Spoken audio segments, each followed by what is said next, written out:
Ladies and gentlemen, this is Tony Chibble, the GOAT of ring announcers. And you're listening to the Marks Podcast on YouTube.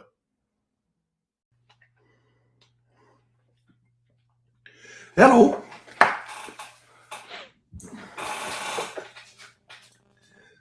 Hello.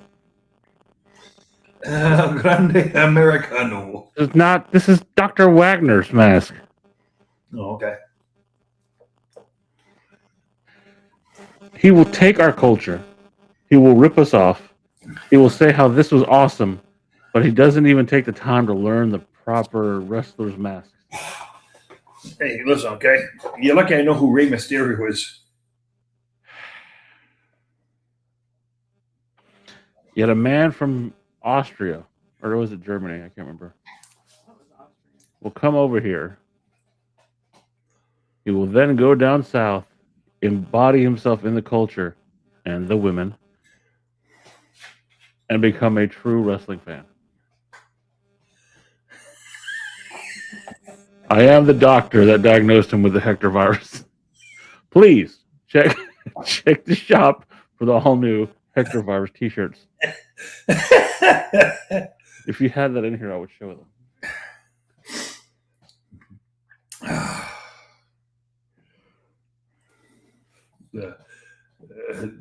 The doctor was in.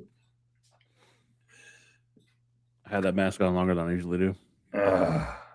Welcome to the Marks Podcast, where some of us kind of watched the pay-per-view today, others took a nap through it.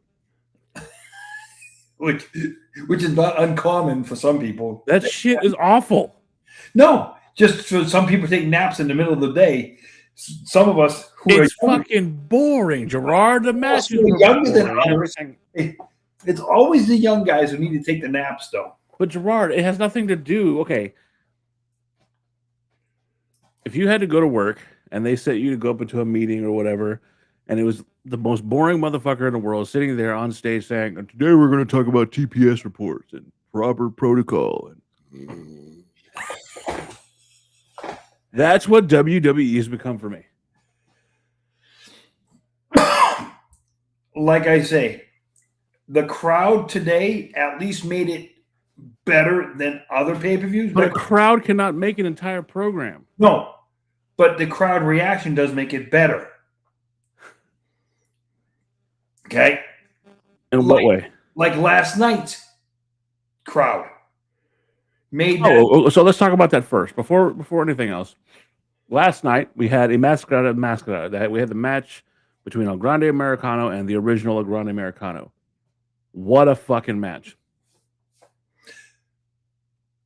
I would put it to you like this: it's a long time. It's been a long time. I can say is that match beats anything I've seen in any company for a long time. It told a story, and what they're doing down in AAA is amazing. Like fucking Joaquino's match was great. Dr. Wagner, I mean, fucking Dragon.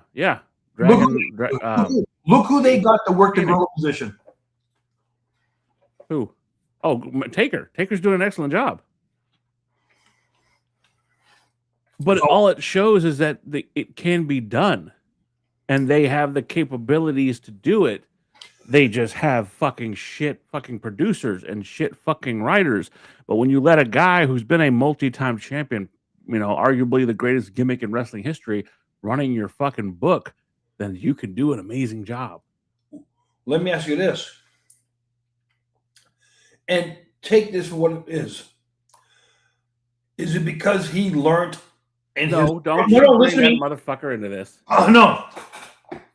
Is it because he learned early in his career? And I'm not talking about the top guy. I'm talking about the guy who was the top guy's right-hand man.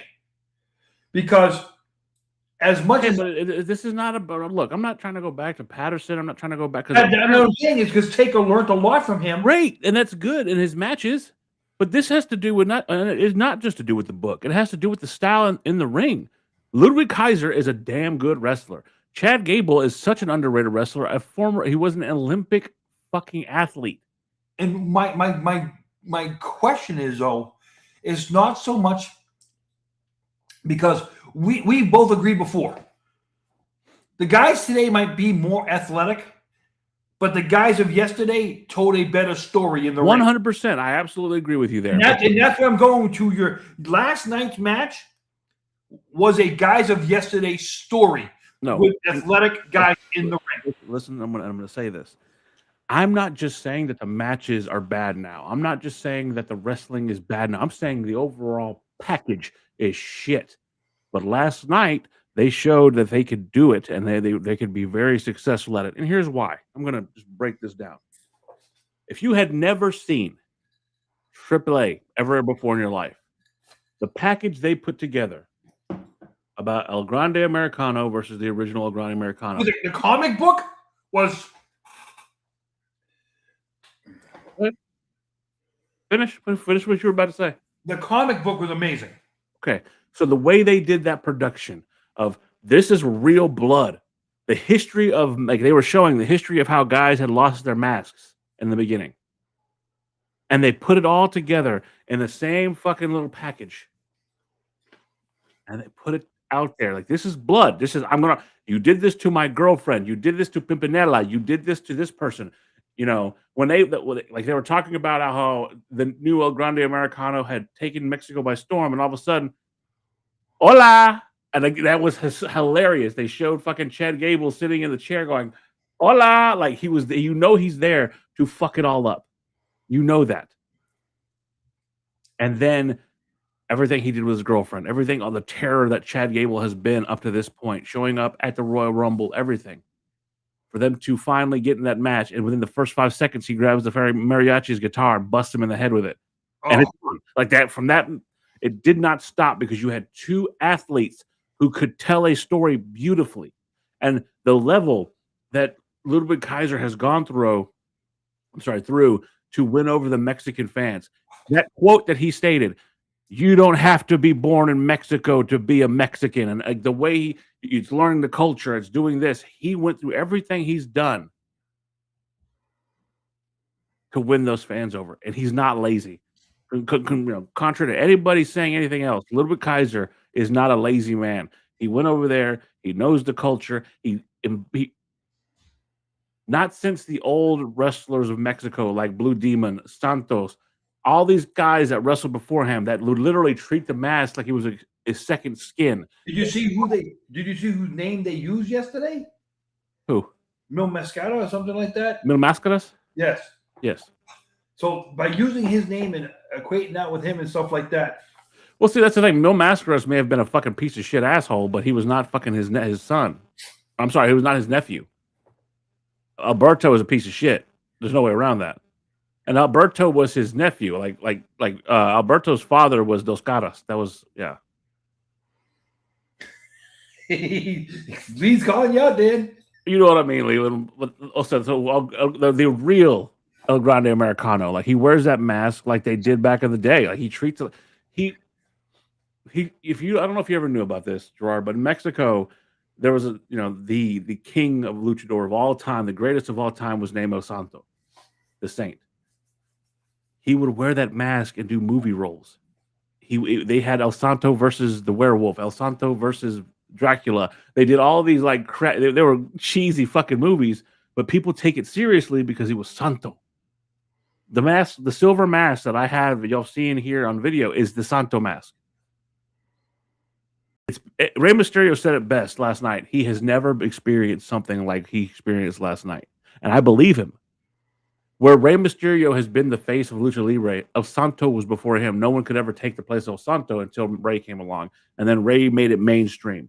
It was like the equivalent of going from vinyl records to going into CDs, because now Rey's everywhere because of the machine that was WCW and WWE. Is it me, or did that crowd last night? And I'm saying too is, do they appreciate the art of the performance of professional wrestling more than? Yes, because okay, so Lucha Libre, which is that's wrestling here, but Lucha Libre is like the gladiators for them.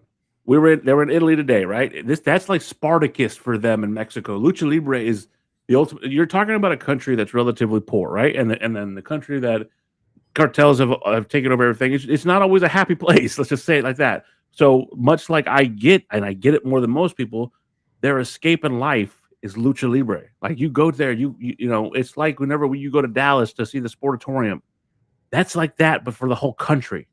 It's like soccer. Wrestling is a big deal. Wrestling means something there. Go to Japan. You sell out the fucking Tokyo Dome, you made it. Of course, you'll have a crowd and nobody claps. But there's because they respect the art, right?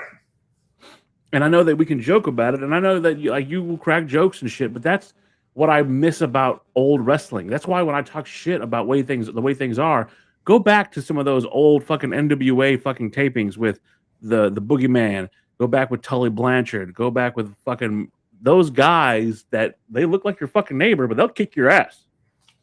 They respected the art because that's what wrestling is. It's an art.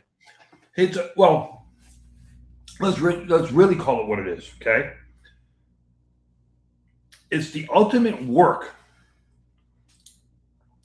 Getting people to suspend disbelief, to think what's going on in front of you is real. Okay. But now are we though? Think about that. Are we really doing that now? Because with the internet, those Mexican fans know who's under that mask. Let's break the fourth wall for a second. They know who's under that mask, and they love him. What I'm trying to say is, even though it's a movie role, okay? Absolutely. A movie role is scripted to the T. Okay. You still go see the movie because you want to, okay, I'll give you the perfect example. Titanic. Everybody knew how Titanic was going to end. You knew it. But look at the money they made off the Titanic movie, even though you know how it's going to end. Well, okay. Well, let me. Wrestling, you don't always know how it's going to end. And to Leland's question, I would say that AAA absolutely, because now they have the backing of the WWE. But the issue that I worry about is, me and Gerard have always complained about the current state of wrestling as far as the fandom and everything else, and how kayfabe, instead of what I realized watching that last night is that it's not a matter of kayfabe being dead that has ruined wrestling. It is a matter of how you treat your fans and how the wrestlers treat their fans, how the company treats their fans, because you treat them like they're part of the show like they used to be. You treat them as if that this is everything. Look, we're not just playing roles here. You really believe that El Grande Americano believes that he's that superhero. When he was walking with those fans, he was wearing the cowboy hat and he had the jacket on. Those fans love him. All we have to do is go back and look at the emotion that he was going through 5 days ago. Absolutely. Because it's part of who he is. That is a man, and tell me if you disagree. Hell, you tell me if you disagree. That loves what he does for a living. Would you agree with that? He loves the woman he's with too. Well, not just that, but I'm saying, like, we're talking personal life aside. No. What happened with him 5 days ago put him into another level. Oh God, yes. Because he was willing to defend her, allegedly defend her, depending on how the story. And I'll put it like this: and to be compared to what we've seen of other husbands and boyfriends. Okay, but before we get into that, if this doesn't happen to him, is last night. Oh, I still agree that it would happen. I still think that this whole thing still happens, but is last night as over? Yeah, I think so, because I think if anything, all that did was win him over fans here. I don't think that had anything. Mexico was sold. That was sold, sealed, and delivered. Because right, but look at the reaction they gave him when he went back after he turned himself in. He went back to Mexico. Look at the reaction the crowd gave him. No, and I get that. That was positive. That was great. But the reason why they were there was because they loved him already. Because and that's what I'm saying. So does last night? Let's talk about the history of that, though. Now. Chad Gable last night, to me, worked his ass off more. Absolutely. Because of what happened. I think that so this and that's I want I want to touch that. So Chad Gable started the El Grande Americano gimmick. A couple WrestleManias ago, he was supposed to wrestle Rey Mysterio. Rey Mysterio got hurt. He wrestled Phoenix, right? It was and then Chad got hurt. So then Ludwig takes over. I think that was part of his speech as well. I am the original El Grande Americano. But now you're the only one. And that was, Ray touched on it. Único. You're the only one now. Because he earned it. Because it wasn't just a mask versus mask match. It wasn't just a competition. It was him giving over the torch of a character that wasn't supposed to go anywhere. If you really think about it, right? El Grande Americano, the Chad Gable character, was supposed to be a joke. It was probably, if he hadn't got injured, it probably would have ended at SummerSlam with him against Ray, and that would have been the end of it. But what Ludwig Kaiser, I cannot think of his real name, but what Ludwig Kaiser did in the time that he's embedded himself into Mexican culture, embedded himself into AAA, embedded himself into that of the Mexican heritage, everything that is Lucha Libre. What he's done is he gave life to something different, something new, something beloved. He may have been born in Austria, but he is a Mexican American, and they love him because he showed them the respect that so many people lack. You have so many people that go to Mexico and they'll just wrestle to get paid. But then you have guys that really they changed their lives by going to Mexico. The first guy that comes to mind is Chris Jericho. Years ago, when Chris Jericho, before he ever became to WCW, before he ever came to WWE, he went through Japan and he went through Mexico. And when he was in Mexico, they called him El Corazón de León, Heart of the Lion. He was a teen icon down there. He was a heartthrob. They loved him, but he cut his teeth in Mexico. He respected the culture of Mexico. You know, people will criticize Jericho, whatever, say what you want. He has been a universal man because he took the time to go everywhere. Started in Canada, did some stuff in Smoky Mountain, went to Japan, went to Mexico, ultimately came back to WCW and ECW. He went to ECW for a short stint, but came back. He was already seasoned in his mid-20s by the time he was in ECW. Like, he had been all over the world. That's why Jericho is so great. And when you talk about stuff now, this is my issue with WWE. This just popped in my head. They're trying to build farms, wrestling fucking farms. That is what the Performance Center is. It is a fucking farm where they can build their next talent. Instead of letting their mass-producing talent, instead of letting them go out and be great. That's the hard thing about this, because I saw El Grande Americano last night, and that man has been all over the world. And now, that might be a dying fucking breed. We'll never get that again.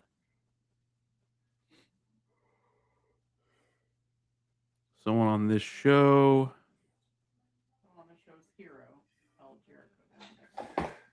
Someone who's hero. Goldberg?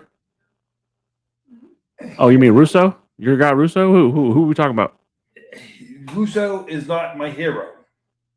And if I'm right, okay, Russo really held Jericho back? Well, he didn't say yet. Let Leland finish. Shit. Why are you always so mean to him? It's like you know him personally or something. He's over opinionated. He's one of our best fucking viewers. Oh, absolutely. I believe that 100%. Yeah. Oh, yeah, brother. Okay, it doesn't work for me, brother. Okay. You know, undersized might have been the reason why. But he's not. Now, Darby Allin, fuck yes. At the time, Jericho was undersized. I'm sorry that he wasn't a mountain of steroids, Gerard. I'm sorry that. See, this is the argument that I always get. Well, what about the guys who were undersized back in the day? What about Shawn Michaels? Listen, I'm going to tell you the change that happened. You know when the change happened? They stopped getting needle marks in their ass? The Radicals. That's when the change happened. Why? That's when some senile old man actually decided to say, you know what? Maybe these cruiserweights. So you're saying Kurt Hennig, you're saying Shawn Michaels, you're saying those guys had nothing to do with it. They're saying about Randy Savage had nothing to do with it. Benoit. The Radicals. Hey, the Radicals came in And they were lighter than those guys ever were. But they weren't stick figures. Their legs didn't look like bird legs. They came in and they were well put together. Well, I'm just saying is though the fact of there were guys who were a little undersized that could wrestle and work and were over with the crowd. Do you know that when you look at someone like you said the Radical, so I'll bring up Benoit, right? Yep. There's another guy who wrestled roughly about the same size as Benoit. In fact, you said that the match he had with Benoit was one of the greatest matches of all time, and he was never held down because of his size. Who is that? Who's that guy? Olympic gold medalist. Olympic gold medalist. You suck. You do suck. You suck. But oh, I even know the guy who was in his first match. He's just a sexy Kurt, isn't it?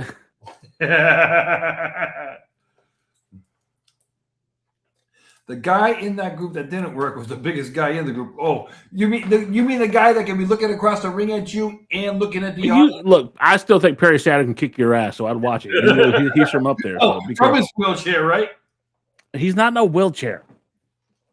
He was homeless for a while. He did some stupid shit, but he's not in a fucking wheelchair. Well, put it this way: he's probably 130 pounds soaking wet right now, too. Either way, quit talking shit about guys who could probably kick your ass. Hey, and you believe Randy the Ram is real too, right?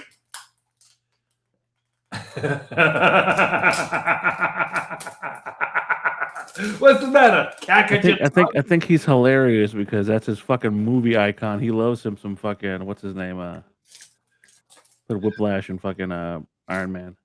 You like him too, don't you? Mickey Rourke. Mickey Rourke. No, ew. We were getting off the subject, and that is it's not kayfabe being dead that killed wrestling. I think one of your biggest things, one of your biggest gripes is that the house shows are gone, right? Not anymore. Okay, well they're on life support. I think that the ability for a wrestler to go and make his name because they have these fucking feeder systems. I think that is hold on, because this has also just hit me. What is the biggest problem we have in wrestling right now? Too many wrestlers. Too many fucking wrestlers. And I'm going to say ticket prices. Well, that's one company. But see, that bleeds into what you think about wrestling. You think there's only one company. No. I watched last Sunday. Remember, I watched it. Yeah. Not all of it. And you were very complimentary, too. Okay, so don't give me that. But you were finding reasons to bitch. I'll take what I can get with you when it comes to AEW, and we'll get to that. But we have all these wrestlers that are feeder fucking wrestlers that are fucking WWE throwaways or other places because WWE has a habit of throwing everybody out and nowhere for them to go. But if you look at some of these wrestlers, they don't even belong in the fucking business because they're not. AEW last week put on a show, and I love that. I thought it was great. Will Ospreay, I felt like you got to get a really good showing of him. But the first complaint you had was that Samoa Joe was old.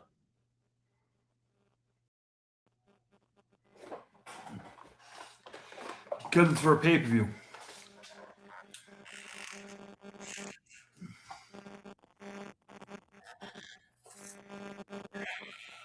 Would you consider that too much for the cheapest ticket? For TNA? Yeah. Seeing that the building holds 8,000 people? Yes. Too much for the cheapest tickets? Yes. Well, again, the only way you get them to fucking listen is by hitting them in their pocketbooks. Just don't go. The only reason I watched today is because Gerard said, well, you got to know something about it if we're going to talk about it. Fuck. All right, fine. I'll watch it. I don't want to watch WWE. I'm still on that. I don't care. And I didn't watch anything today that made me fucking change my mind. You can tell me the Oba Femi and fucking. I love Danhausen, but Danhausen wasn't on there. He was on there for a 5-second fucking skit. What's he holding in his hand? The paper from the toilet. God, it's so easy to make him just chuckle over there. Even that match, okay? You want to talk about Brock? Okay, that No, match? we don't have to talk about that just yet. I just had to put up there and be like, Okay, well, then all right. what? Okay, you tell me what about today was good. I'll wait. Okay, the first match. Okay, I've always liked the throwback to the old fashioned heel. Okay, which I still believe Gunther. I don't think anybody can touch him at that one. The guy can wrestle. Okay, the guy can wrestle, and I think he makes other people in the ring have better matches. Okay. You have That's not number said one. anything you have not said anything I disagree with yet. Number two, the next match. Jade and Rhea. As good as Jade looked in this match, it was a botch fest. Oh my God. She can't wrestle for shit. Oh. It was either botch or look good. I mean, I'd be happy with a middle of the road with her. But after all this time in the business, I told you last year that I'm over the experiment that is Jade Cargill. Oh my God. We both agreed if you could build the perfect looking female wrestler, Jade Cargill by far. And I'll say, look, to go back to something I always say about Darby Allin. Darby Allin can fucking wrestle. The boy can fucking wrestle. He is not your first choice if you wanted to build the perfect looking wrestler. But no, he doesn't look it, and I'm not, No. Two fans in the front row got into a fight right after the 3 count referee. So after that, we get to this match behind me. The way they opened up the match, the way they've been building one of these guys, I know what the payoff is going to be in the long run. Yeah, Oba should win the payoff. Right. I know what the payoff's going to be, so I don't want him jumping down my throat.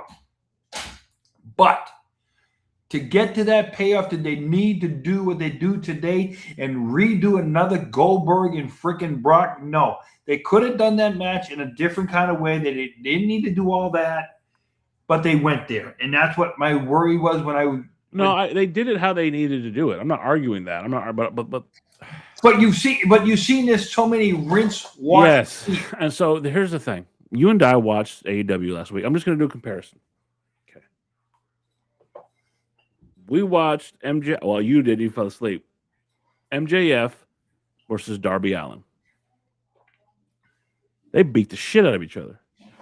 So when Darby hit his finish and MJF kicked out, you could tell they're both exhausted. But you really thought Darby was going to win. I was like, fuck. Then Darby threw his body off a fucking 15-foot scaffold onto MJF. He's not getting up from that. The believability, because I know that one of the complaints for AEW was they do too many false finishes, but the believability in that shit is so much better. Bell to bell, in ring dynamic. I think AEW. One match last week that was better than last night. That's different. We're talking about WWE and AEW. I'm not talking about AAA. No, because AAA absolutely can compete with AEW. Those two guys last night. Remember? Oh, okay. You want one? You want one match that could beat that? The Rainmaker. No, those two. Okada. Those two. That match was not good at all. You are so full of shit. You actually said that you liked that match. Don't lie now. I will find the text. No, I didn't like that. I did not like that match at all. That was one of the greatest matches I've ever seen. No. And I even called when What's His Face came out. You did call that. Yeah, but I'm not talking about storytelling. I'm talking about two guys having a hell of a match. And I'm saying to you is, what about John Moxley versus Kyle O'Reilly? No blood in that. It was I not better than last night. Come on. Will Ospreay versus Samoa Joe, even though you think Samoa Joe was old, was a damn good match too. I'm going to tell you this right now. Chad Gable got busted open the hard way yesterday, okay? Wrestled underneath a mask for 35 minutes and had me on the seat. He couldn't make it through Double or Nothing. He had to take a nap. You're right. I couldn't make it and a Double or Nothing. Let's see here. At least you got your money's worth watching Double. At least you got your money's worth throwing double or nothing, and they weren't giving away free fucking championship matches. Double. Once again, I can't wait to see what ESPN's ratings were for today for the free stuff. Because the last time they did it, they got 1.8 million to watch for free. Because nobody wants to pay for it. Oh, yeah. But he gave you a hard time for taking a nap today in the afternoon. Yeah. Not at midnight. Sorry, at midnight, some of us are actually ready to go to bed. And I bet you there's not, hold on, and I bet you there's not a night, Leland, where you're not counting your sugar plums in your head before midnight. Okay? Gerard would rather watch mediocre bullshit wrestling with 27 commercials than give another company. Hey, just so you know, I did not watch one commercial today. Not everybody has a hot box like you do. No, I don't have a hot box. All I'm saying is I provide him with an alternative. He always says, find something better. If there's something, blah, blah, blah. If you don't like it, there's got to be, okay, well, I provided you something better. And I show you a I'm saying company. like this. What I watched today was one of the better pay-per-views they put out lately. Okay? Mind you, there was only That's not saying much. Just because you roll it in breadcrumb and put it in a fucking pan doesn't mean shit's going to taste any better. And after this match, what did we watch? We watched Becky Lynch and Soluka, and once again, Jessica Carr getting in the middle of it. Like, vain. He's jealous because she looks better than him, ref's better than him, and he's on a bigger platform. Like, how many times do you have to go to this well to this woman? With this okay, it is not her. She's a woman doing her job, and she's doing a damn good job. I'm just like, and the thing. Like, hold on? Are you that much of a fucking mark that you believe that this is real and she's causing these problems? What I'm saying is, do you believe that Jessica Carr is causing the problems? Nope. I'm saying is, hold on. If you're only, I'm waiting. Come on, tell me. If you're only, when you're working with Becky Lynch, if the only thing you can come up for her is to have a thing going with the referee, that's some sad booking. So who's responsible for the booking? Well, you know, like I said to you, Sports Illustrated said it. The Bleacher Report said it. Who's responsible for the booking? Becky Lynch. Because remember, she says it. Gerard, who's responsible for the booking for WWE, World Wrestling Entertainment? So there's no misconceptions. Who's responsible for WWE's booking? Sugar Shane Helms. The Hurricane. Who employs Hurricane Helms then? Ari Emanuel. Who owns what company? Ari Emanuel.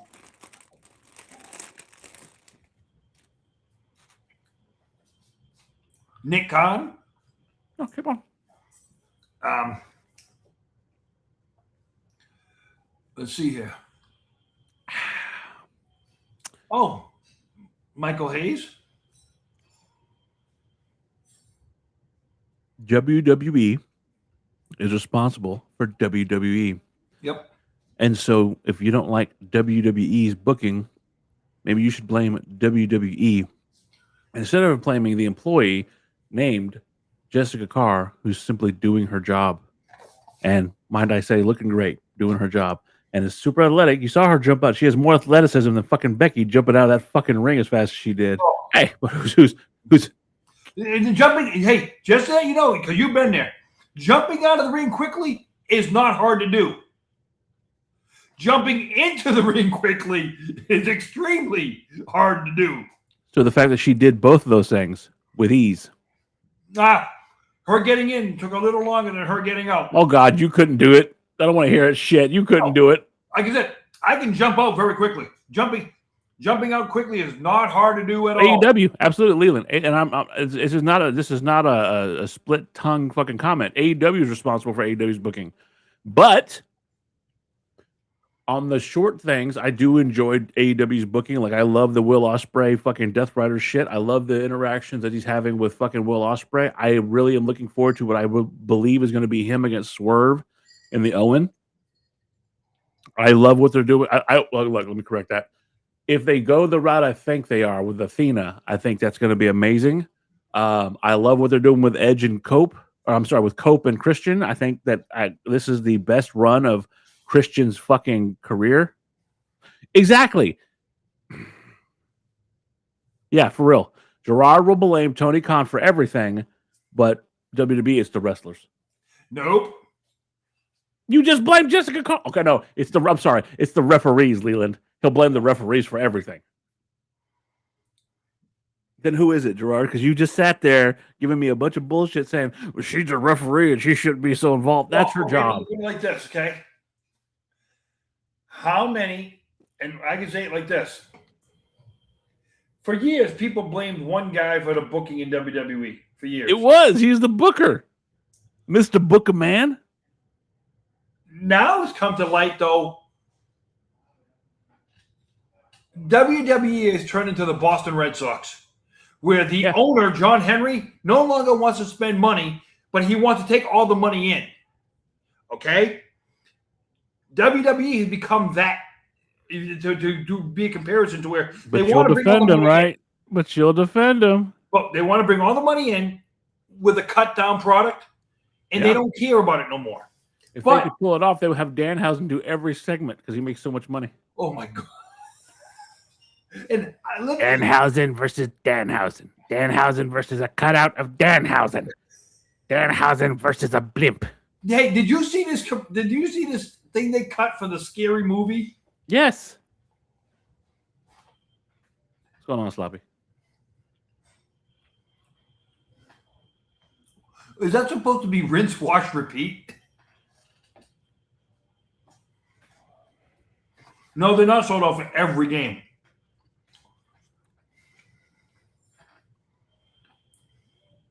But I'm just saying the fact of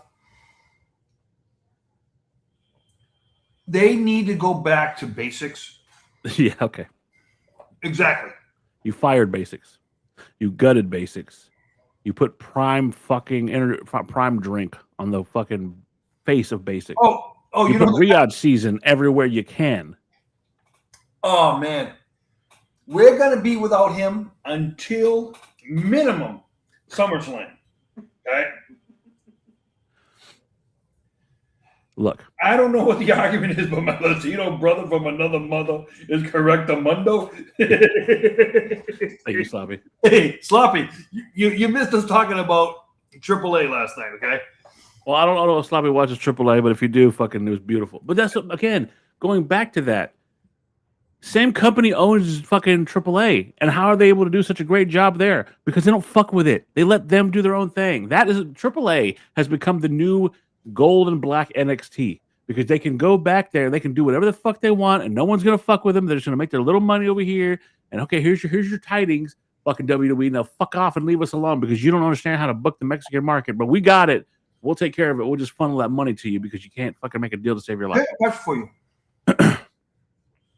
It is. Why do they only have the pay-per-views on YouTube? Why do they only have it on YouTube? I don't know. But I'm okay with that because it goes back to an old strategy that fucking Shane had. You know that Shane was supposed to buy ECW and he was going to book it online. It was just going to be an online property and I prefer that because once Vince got his hands on it, we got ECW on Sci-Fi and the Zombie. We got sloppy seconds. You keep Sloppy out of this. No. Not sloppy second. We got sloppy second. His name is Sloppy Seconds 92. Right. And I'm saying is, so that means he's about 24 years old. I'm saying is. No, he's not. That's 92. Okay, because he has a number 92. I'm sorry, 34. 34. I'm saying is What? Please check out the brand new Hector Virus T-shirts we have in the shop. Hector Virus T-shirts. I'm saying is the water instead of sloppy Can't seconds. even see the shirt, but Totally watered down version. yes, Watered down. Okay. Well, it's probably still higher than Dan's IQ. So. Well, you keep it. Really, we're having that conversation. You're the guy again. We go back to who wants a wrestler to wrestle their fucking cutout.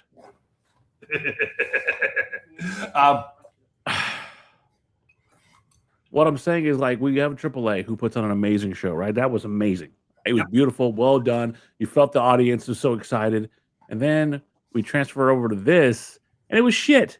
Okay, it was a heart. You got that picture up. It was a heartfelt moment to hit Sol Ruka carrying the IC title out. That was beautiful. Yep. But then you have Brock Lesnar against Obafemi, which is, again, a rinse repeat of the fucking Goldberg versus Brock Lesnar shit. Yep. No one cares. No. And then you have a main event that is insulting. Hold on one thing. The crowd in Italy for Obafemi was absolutely incredible. I get that, but the fact that the reason they're doing these overseas tours so much is because no one cares in the States anymore. We're so watered down and broken over this bullshit. We don't want it. I'm glad I'll be working tomorrow, so I won't get to see Raw live. So, what I will say is this: that main event, the build to that main event's been shit. And I love Jacob Fatu. I think everything Jacob Fatu is great. But when you sit there in the match or in the lead up to the match on Monday night and say, "Oh, so basically I don't lose my job. I just got to work for you if I lose." Oh, it's a win-win for me. Where's the danger then? Where's the drawback? Where's anything? You saw it at the end of the match today. There's nothing. Oh no. I fell asleep. It was shit. With Solo, the MFT's out there, and then how the Roman told the Usos to go and get Jacob. You know who I felt sorry for today? Were the two security guards on the side of that wall that when they went through it, the wall collapsed and took out the security guards. You know what I felt bad for? Everybody that actually paid money for that shit. It wasn't bad. But I'm tired of wasn't bad. See, we spent 10 years, and this is not a knock at John Cena. I'm not knocking John Cena. But we spent 10 to 15 years of, it's not bad. We'll get a good one here. We'll get a good one there. I'm not trying to go back to the John Cena era of wrestling. I'm sorry, I'm not.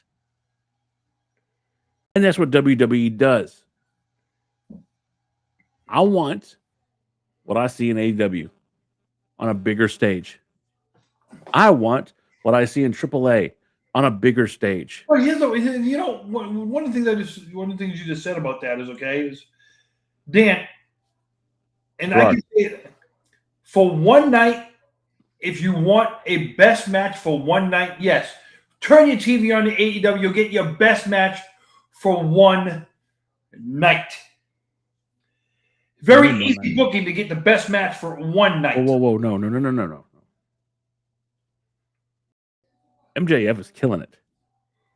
Anything that man touches is gold. Why? Because he's that good of a wrestler.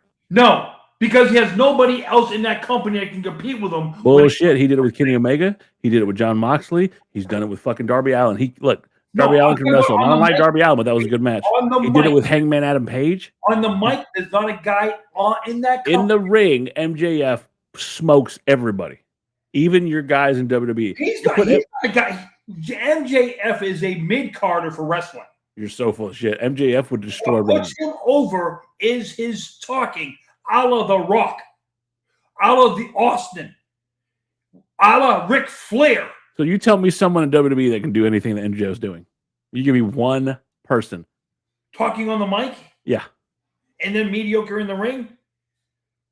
I don't know. MJF is not mediocre in the ring.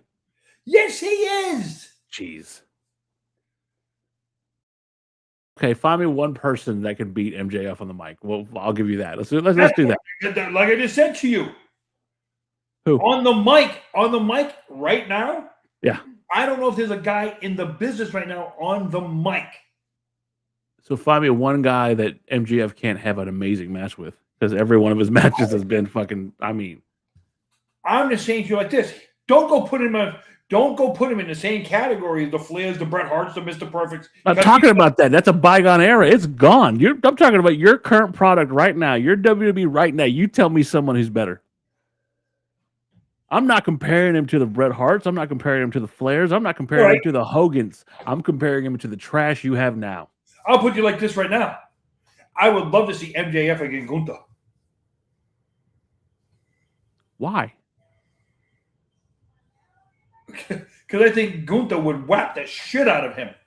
And wouldn't MJF play the perfect heel and get his ass beat through the whole match just to fucking find a way to win? Oh, that's what I'm saying is the fact of you did that. Hold on. MJF is so good, not just on the mic, in the ring, that he would find a way to get Gunther, a guy that was almost depicted as a Nazi. He would get Gunther, a guy who has retired John Cena, AJ Styles, Goldberg, to be the face in that match. Yes. That's how good MJF is. I'm saying to you is Leland, I can only wish. I hear they're trying to push for MJF versus Omega. No, MJF versus Ospreay is going to be all in. They're going to. I hear they're trying to push Omega versus Ospreay, which would be freaking stupid. I agree. That's one time I will agree. I think that you do MJF versus Will Ospreay at fucking Wembley. That's the match. I'm sorry.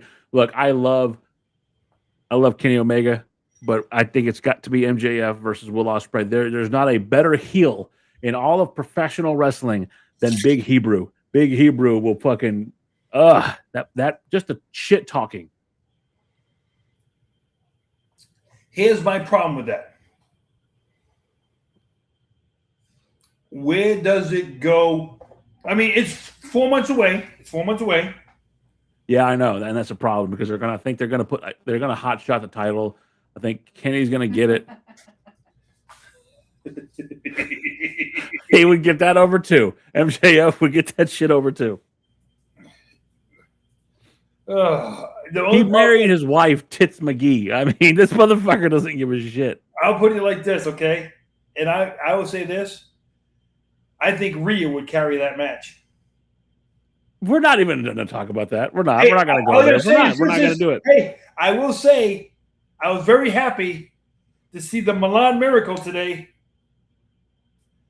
Santino Marella. I know who the fuck you're talking about, but see, don't change the subject. Don't. Because you still couldn't give me an answer. There's nobody in WWE that holds a candle to Maxwell Jacob Friedman. He's better than them, and you know it. Mic, hey, listen, on the mic, we can agree. He got back to where he used to be. Okay? And no, I don't need to go see him watching James Eldridge again or whatever his name was. Yeah, go watch TNA. You can see your Santino every week. But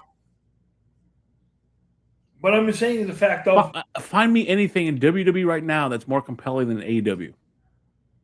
Anything. Other than Danhausen, which we already heard. We already know you're going to say, well, they gave up Danhausen. They fucked it. Yeah, they did. They fucked it up. They also fucked up Cody Rhodes. They also fucked up CM Punk. But they're doing pretty good. No, they did not, because both of those guys were in WWE before they were in AEW, so you just sent them back to where they came from. Okay, so then great. We can agree on that.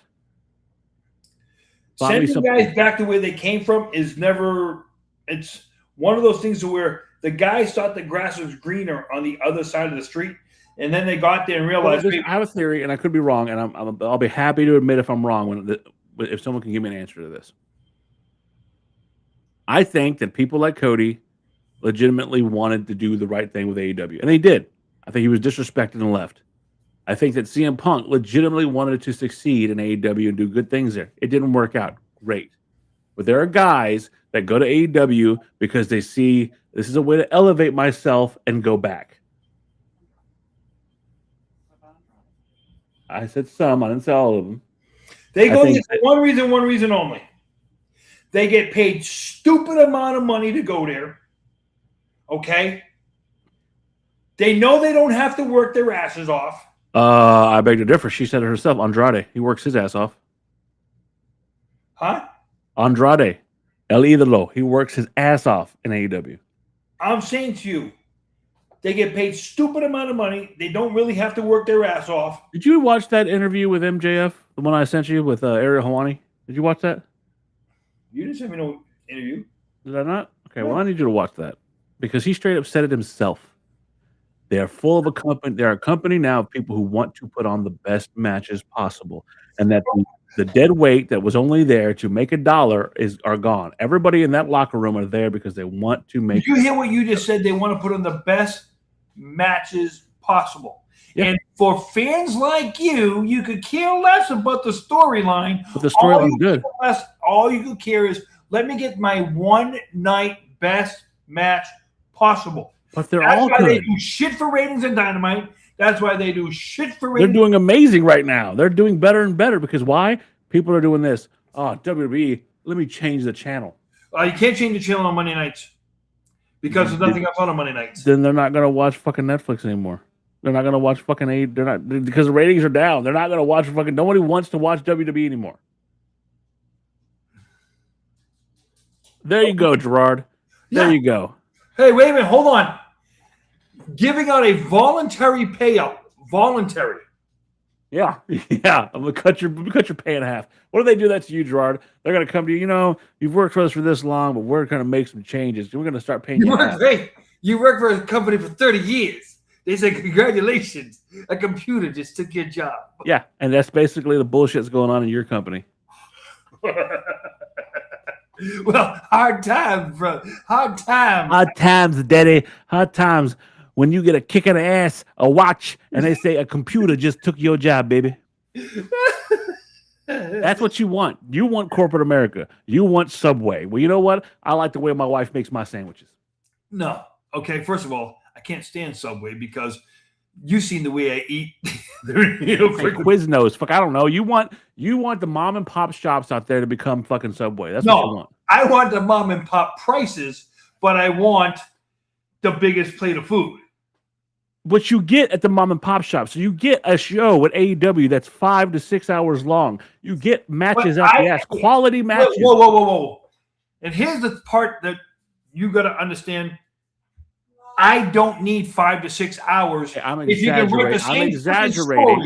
If you can write the same story in 3.5, I don't need 5 to 6 hours. I'm exaggerating 5 to 6 hours. No, because guess what? The company you like does 5 to 6 hours. Okay, but for a cheaper price. So I'm paying less to get the big piece of chicken. I'm paying less to get the big plate. I'm paying less to get quality wrestling. But you, my friend, you want to go to ESPN. You're going to tell me you want to be getting home at 2 to 3 o'clock in the morning from a wrestling show? If I paid this money to go to an event to watch a show that I like, and they're going to go out of their way, fuck yeah. Because I'll tell you this right now. Okay? You know, we can equate. Thank you. Leland, you are my man tonight. You know that? You are fucking right now. You're fucking. Because you're right, Leland. Because you're absolutely right. And he wants to argue because that's what he does. He argues and argues, even though we've done 74 shows, 73 plus this show. We've done that many shows together. And every time he looks foolish because he's wrong. I'm not wrong. How am I wrong? Because you'll talk out of both sides of your fucking mouth. One time you'll say, well, WWE's just not living up to what they need to in the booking and this and that. And I say, whose fault is that?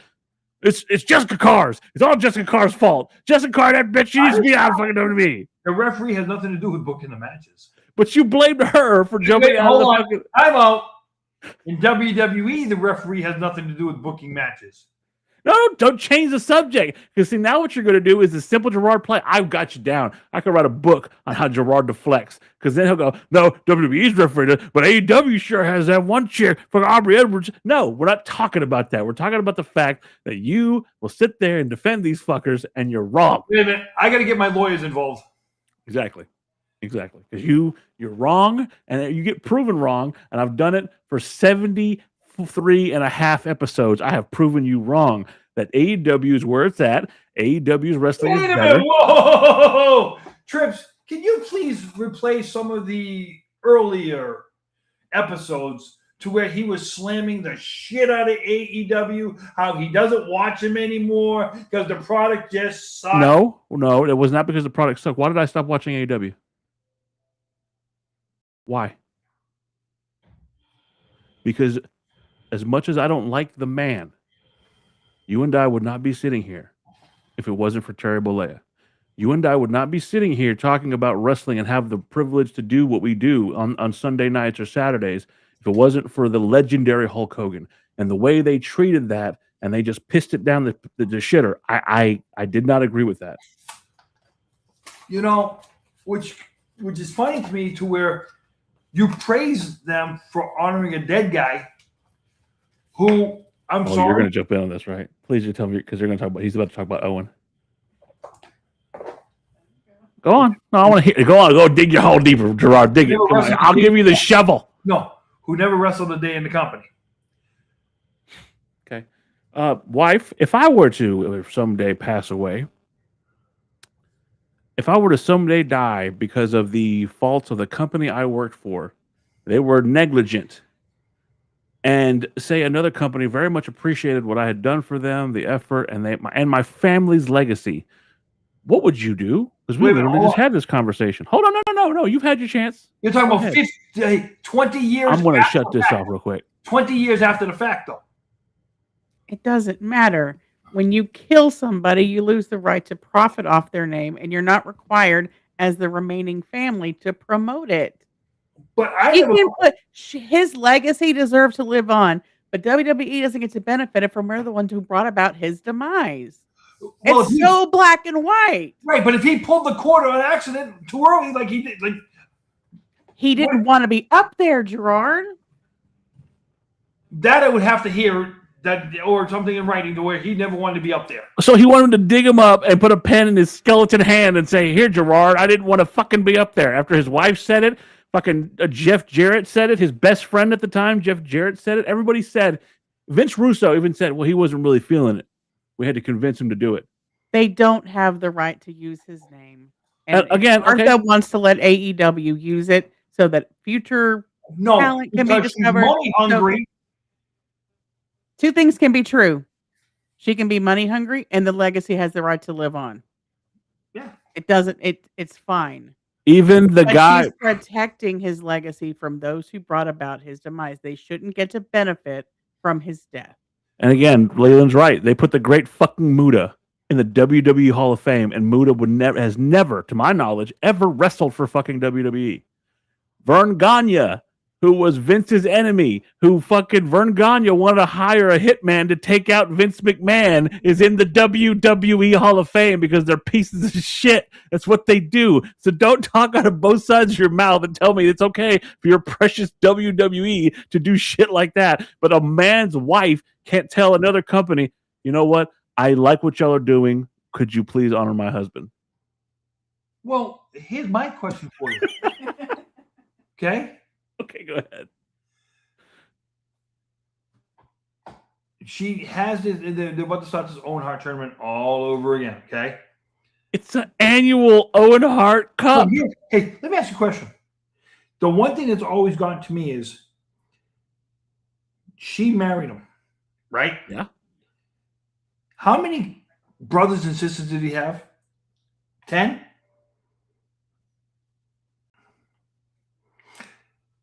Go ahead. You're the wife, and you're telling 10 brothers or sisters, whatever that number is, their opinions and their wants don't count. Which to me, I'm sorry. Before he was, or before she was your husband, wife, that was my brother and or sister. So you're saying that your job owned you before you... Hold on, before you say anything. You love your wife, Gerard, right? Mm-hmm. More than anything in the world, that's like I love my wife, right? Right? We agree with that, right? That's one thing we can agree on. We love our wives, right? Yes. I'm sorry, but I know that you're married. You were married to Gerard, but he owes us. He belongs to us. We're gonna put his face on everything we own. We're gonna Hector virus everywhere.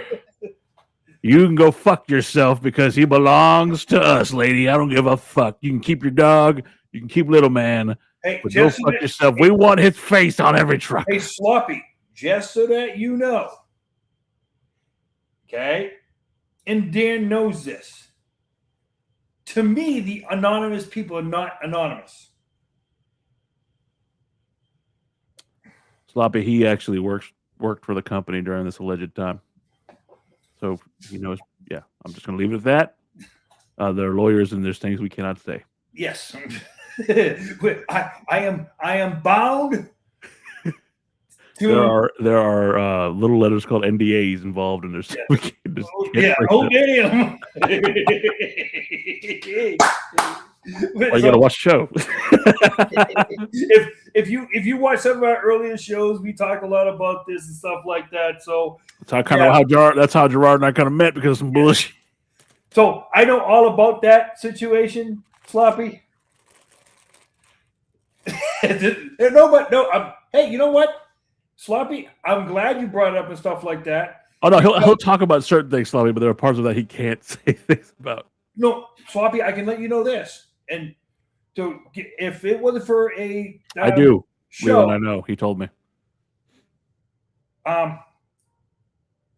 If you, Sloppy, just so you know, the irony of what you're saying is how I met these guys is because they did a show on the Ring Boy case, and I actually got in touch with them because I was the last. You're Richard Cranium? I changed that. I'm done with that. But yeah, I was the last one. And if you watch the end of the show, Sloppy, when we do the outro, there's actually a video of Gerard getting his hair pulled when he had a fucking chili bowl haircut by Sid Vicious and thrown against the gate. Barricade. They were gates back then, motherfucker. They were big metal fucking gates. Barricades. Whatever. See that damage you took from that headshot, that concussion probably what contributes to your fucking. No, because I had a head of hair that protected me. Yeah, you had a bubble haircut. You really thought you looked like Ted DiBiase with that hairdo, really? No, I had to keep getting it cut because I didn't like it long, even though I wanted it that way. I wanted to go back to wife versus family. Yeah, Gerard. Real quick.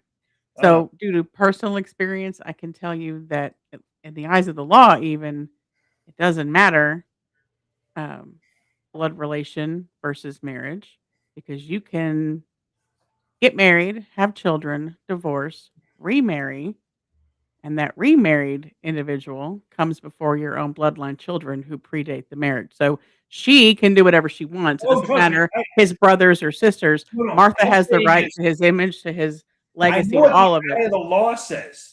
We all know what the eye of the law says. That's all she needs. But I'm saying is, when it comes to family, you're the only person on this planet that has a problem with her trying to keep her husband's legacy away from the fucking E. You're the only person I know. No. I said I've always believed in family first. Yeah, she's his family. And you know what? Brett keeps going back to that well, so fuck him. Why would she let them have any say at all? I'm just saying is if family obviously has degraded moral calculator as well. Oh no, listen. Don't get me wrong. Still love Bret Hart. Don't get me wrong. There's a lot of families out there that are in it for monetary gain only. We actually know some, but the Panhandle. Oh, you're the guy from the Panhandle? That dickhead?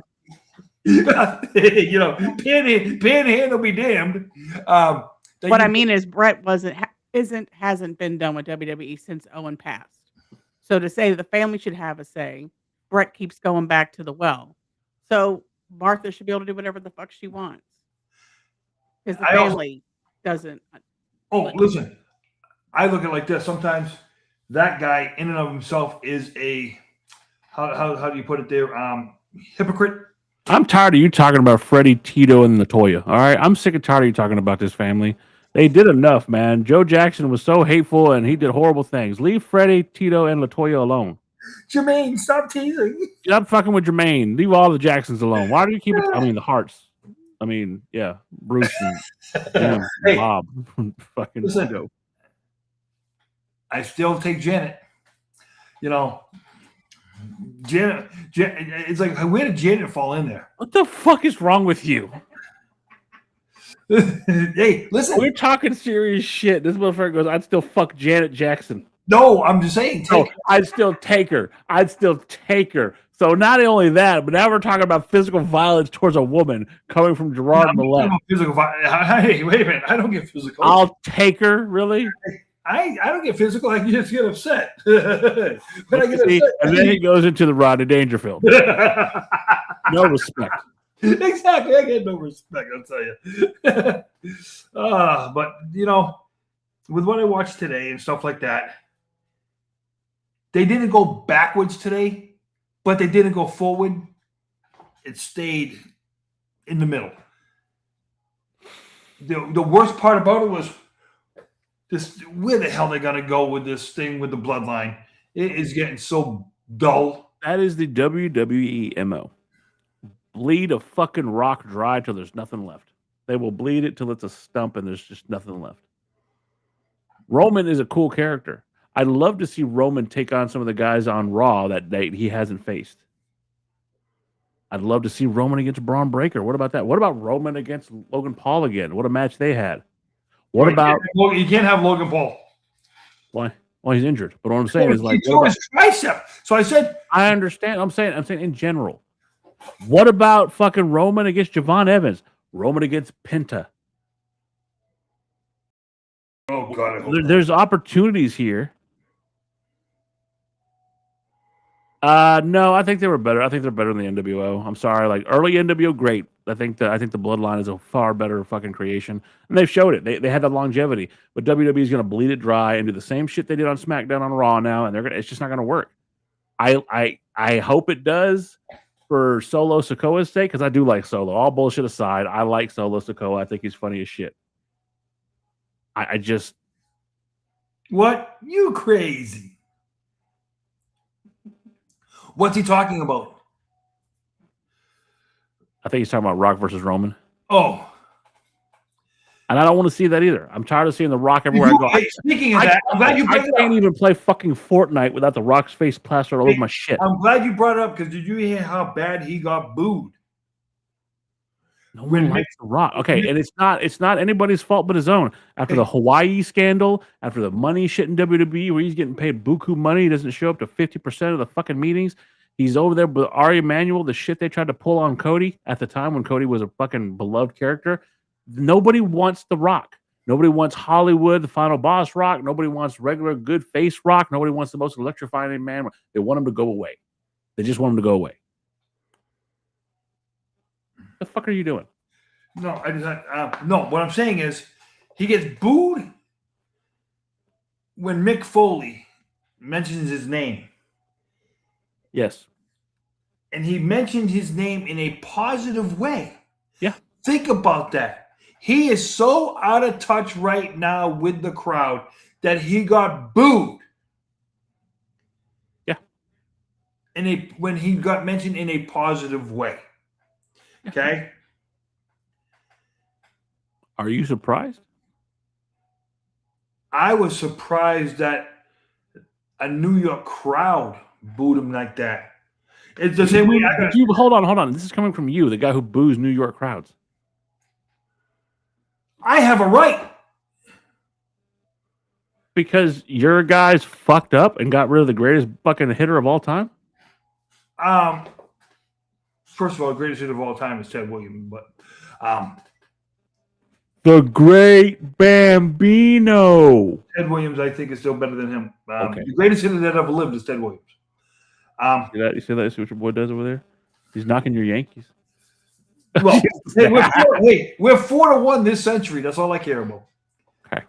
But what I'm saying is, you get booed out of the building in New York when the guy who talks to you about used to be your tag partner. That's sad. Okay. Well, Leland has a point. They do pop when his fucking music hits. But that, again, fans are sheep. How I'm one of them. I used to fucking mock R-Truth back in the day. And then when I was at a SmackDown fucking taping and his music, that what's up, I was out there going, "What's up?" Because First of all, you're invested. I think even that match happens, Rock doesn't win. Number one, No one cares. correct.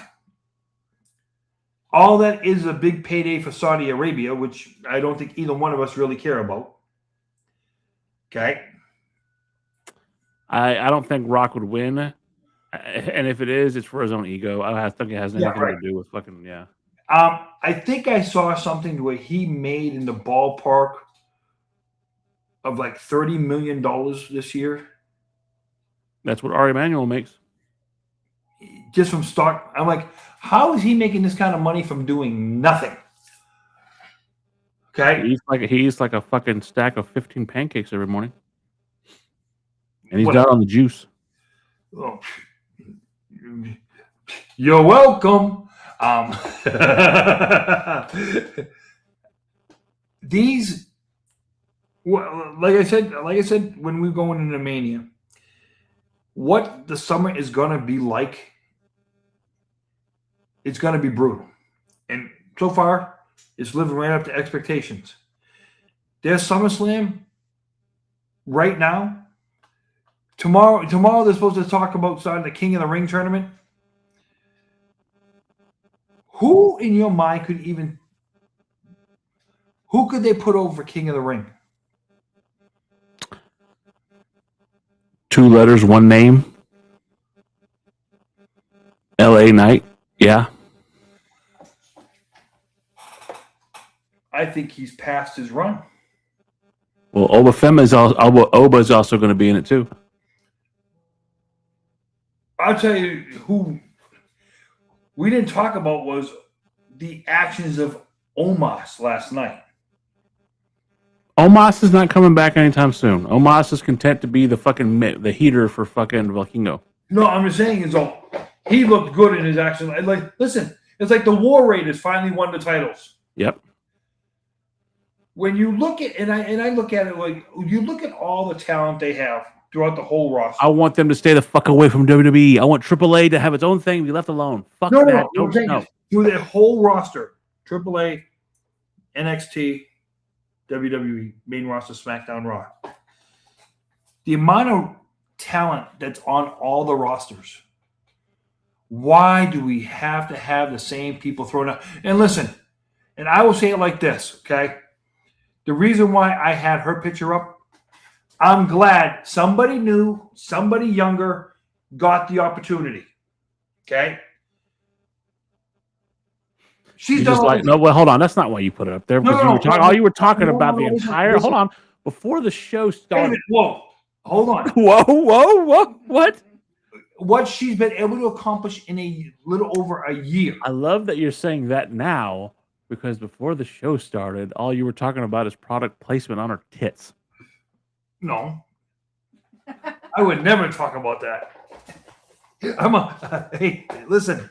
I don't do that. No. Well, you're like, she's paying tribute to Stone Cold Steve Austin. I said, Gerard, it's just a skull. Product placement on her tits. Look, let me ask you. See, look, I can show to the crowd. Look at the product placement.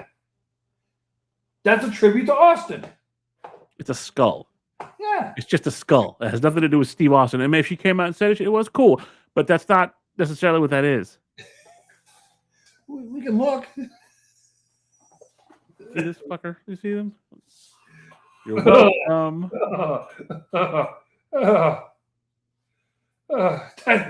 Not even on a drunk night. Seriously, not even on a drunk night.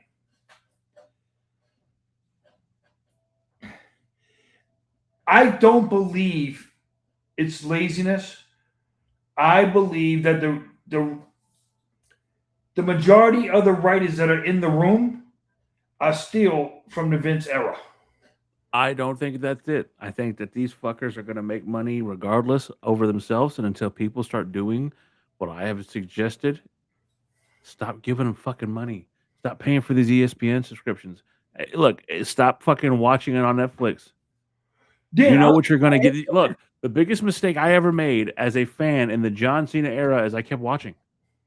And because I kept watching, hoping for something different, I am a jaded fuck. If I would have stopped watching during the John Cena era, I would not be as jaded and cynical about wrestling as I am now.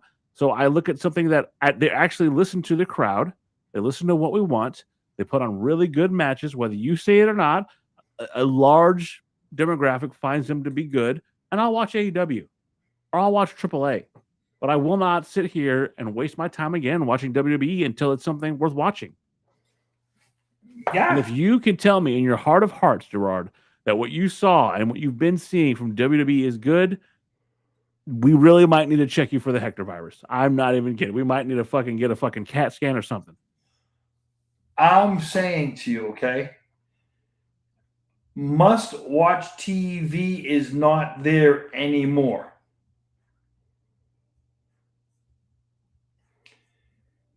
And because he has Netflix, I get it. Here's the problem, okay? And because I talk with Lee about this constantly. Coming this year, just hear me out, in December of this year, you could end up with another lockout in Major League Baseball. Because of... No one cares. Okay? With the WWE product right now, they got so much money coming in without selling a single ticket. The fan base that they used to have to sell the tickets, they don't care about anymore. So why do you fight and defend them so hard for a company that doesn't give a fuck about you? Because I still want to see them succeed. I want to see most companies succeed. You know, Except for AEW? No, I could care less about, anything to do with devils, especially if you're wrestling with them. No, I'm trying to bust his balls, Leland. If my Rangers were going to the World Series, I'd be all up in it. But if it's Cowgirls, his Rangers, I haven't even insulted his fucking teams. But we just do that. His Stars. How's the Red Sox doing? How about it? They won today, too. Oh, yeah. No, I'm saying is, like I said, if your Stars, your Cowboys, your Mavericks, okay, is they were all doing good? Yeah, okay. Yeah, and I'd be celebrating my teams, but we're talking about wrestling. They're not your team. WWE is a global... You know what, Dan? Think about that. You just hit the nail on the head. They're not. They're not your team. You can only look at individual wrestlers. Okay. And I know that we might find some common ground. There's nothing I want more than Eli Drake, better known now as LA Knight, to succeed because he's so fucking talented. There's no one I'd rather have succeed than Carmelo Hayes because he's so fucking talented. There's wrestlers that I love, that I want to succeed, and that, yes, I will 100% concede that WWE is the bigger, broader platform. And if you make it to WrestleMania, you've done something, kid. You've done something great. You can ride home and tell you did it's red panty night.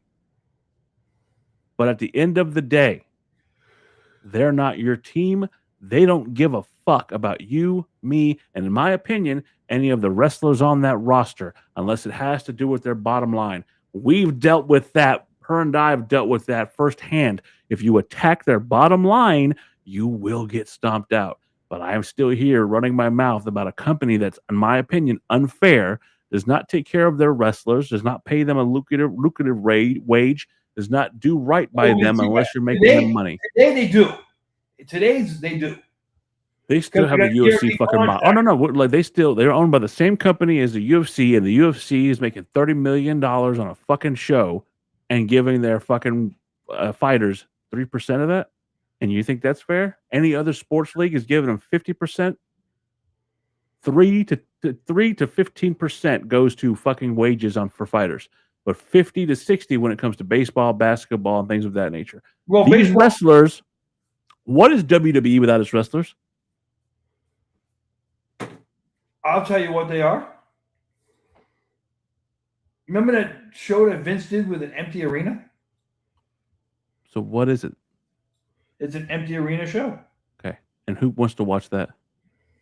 Do you want to watch that? Right now, Well, you know what? Right now, it might be better than some of the product we're You watching. did used to put up Big Blue, and I get that. I get that. They did, Sloppy. They absolutely did. But WWE, would you? I know you like to put up the rings back in the day. Is that what you want to watch? A guy put up the ring back and forth, and that's all you get? Because that's all you're going to get without those wrestlers. So you will sit there on one hand and say that you don't want to see that the wrestlers are so important. First of all, they said they crushed them unions. They did. They didn't crush the unions. They never let the unions start. Your boy Terry Bollea crushed them unions. No, but he didn't crush anything. You can't crush it if you don't let it start. He crushed the union. Vince, Jesse's over here talking about unions. Right. They didn't let it start. So to crush the union, you actually have to have it started. I'm sure he would. And he would absolutely watch it. So wait, you're going to get mad and say that WWE should be paying the wrestlers, right? You agree with me that the WWE should be paying the wrestlers. Would you agree with that? Properly. They shouldn't be considered independent contractors. Okay. So then you have another company. They have another company, and you'll say that he overpays his wrestlers. So you can't have it both ways. Because they work. Some of them guys might work 1 day a year. That is exaggerating. Oh, let's talk about. Hold on. Tony Khan did something that Vince is. No. Tony Khan did something that, and we'll go back to the Vince era. Tony Khan did something that Vince McMahon has never done. You ready for this? You ready? You know what? It was out of the park idea. I can't believe he did it. It was so horrible. I can't believe he did it. Insurance. No, I wasn't even going to go there. He did something that Vince McMahon probably would never do. He gave a wrestler time off to be there for the birth of his child. During his hottest run, he let Hangman Adam Page go and be part of the birth of his child instead of being on the road. Well, wow. Hey. Wow. And you know what that's called? That's called, just so you know, Lee, that's called controlling costs. Because what happens, if you control all the costs of your company, you get a bigger tax write-off. Just so that you know that. See how quick he is? You see him to defend the E? I don't defend WWE. They're doing bad stuff. And when you put the fucking travel. Now, don't get me wrong. If WWE was smarter, they do that just to get a bigger tax write-off. But then if they did that to get a bigger tax write-off because they're a public company, then people would be complaining, about how they do some of their things. Because, wait a minute, hold on. 5 guys just got told they're being subpoenaed, and they have to actually answer to the subpoena because of a little lawsuit they got going on right now, because a couple of shareholders think that they should have sold it to a higher bidder. Who that higher bidder was, nobody's come out and said yet. Gerard's mad because he couldn't buy the company. Hey, Morgan Freeman. If Tony Khan had his way, where would we be today? Not in Saudi Arabia. Yeah, not in Saudi Arabia. I mean, it's just. Oh, yeah.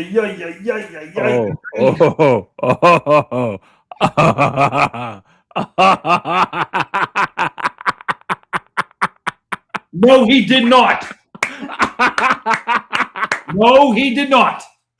You're lying to yourself if you think that happened.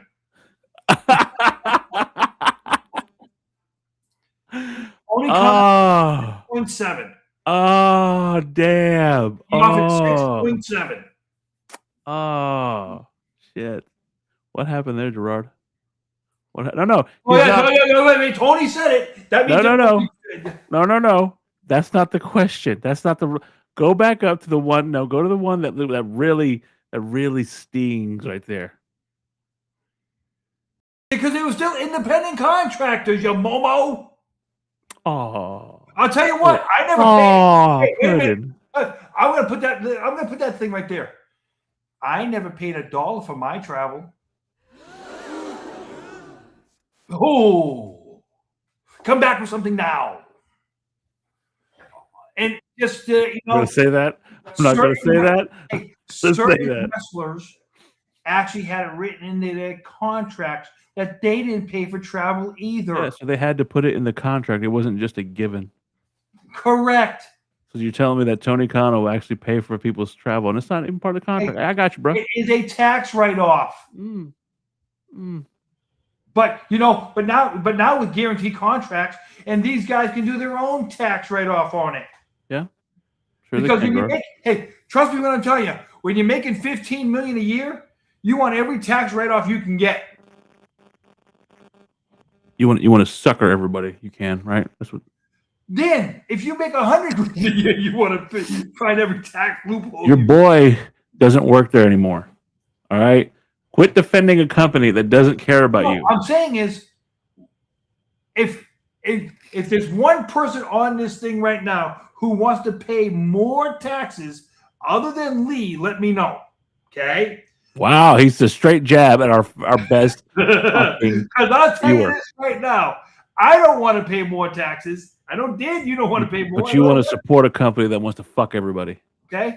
I'm saying is, if the independent contractors has the company pay for them, they can't take those tax deductions anymore. And those absurd checks that they get, they can't deduct as much money from that. They're not getting paid as much as you think because, again, I just said one guy's making $15 million. A couple guys are in the $10 million range. Yeah, and because those guys make so much, they're not going to say shit. But what about your guys who are still eating fucking tuna and rice? So when you're making $300,000, because the minimum is $300,000 on the main roster. Okay. So tell me about that. Tell me about that discrepancy. If you want everybody to be making good money, right? Why are they making $300,000 and somebody's making $15 million?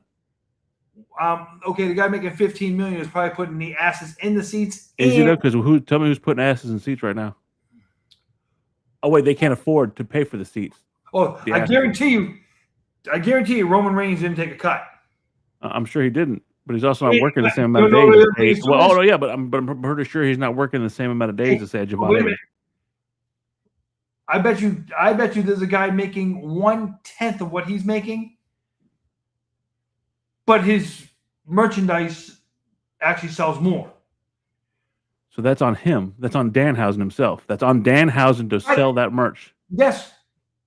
So what I'm saying is, there's some guys who take more because their merchandise doesn't sell that much, or there's some guys that take less because their merchandise goes all I'm hearing is a bunch of different excuses that are saying the same thing. They're not fair to their wrestlers. And if you're telling me... Just so you know this, independent contractors, people who work on a 1099, it's done all around the country, okay?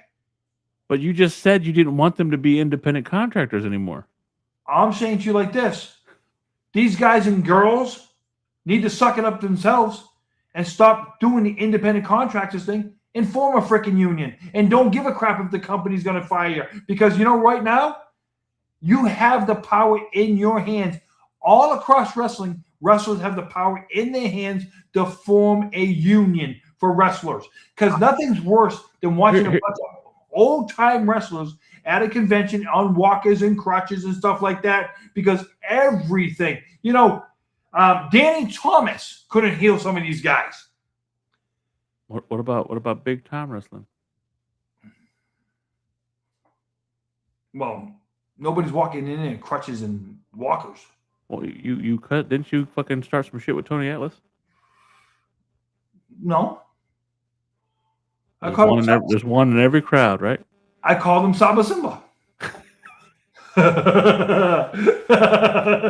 Saba Simba. But I'm just saying the fact of... I get what you're saying, but I think that your logic is flawed, because in one breath you'll say they need to unionize, they need to do this, and they do this, but then you defend a company who's paying them pennies on the dollar, but then you'll criticize another company. Hey, wait a minute. They're a public company, right? No. Well, no. WWE is a public company, right? Now it's a public company, yes. Right, they're a public company. What was last year's total gross revenue? What was last year's total? And where did that money go to? No, and what was last year's net profit? We talked about revenue and net profit. What was it? What was it? That's what I'm asking. Wait, do you not know? You're just bringing it up out of your ass? No, I'm asking you. Tell me, What was their net? What was their gross revenue? And I don't know off the top of my head. I know it was quite a bit. But you should have this number. Bless you. How the hell am I supposed to know that?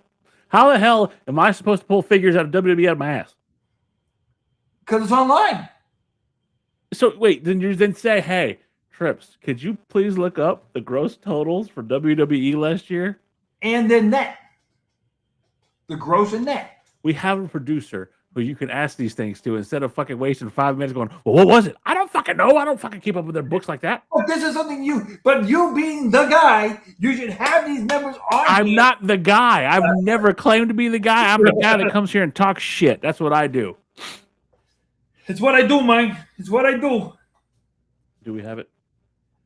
But I'm just saying is the fact of when you look at their bottom line, as long as they keep creating those kind of numbers. Come on in, Joe.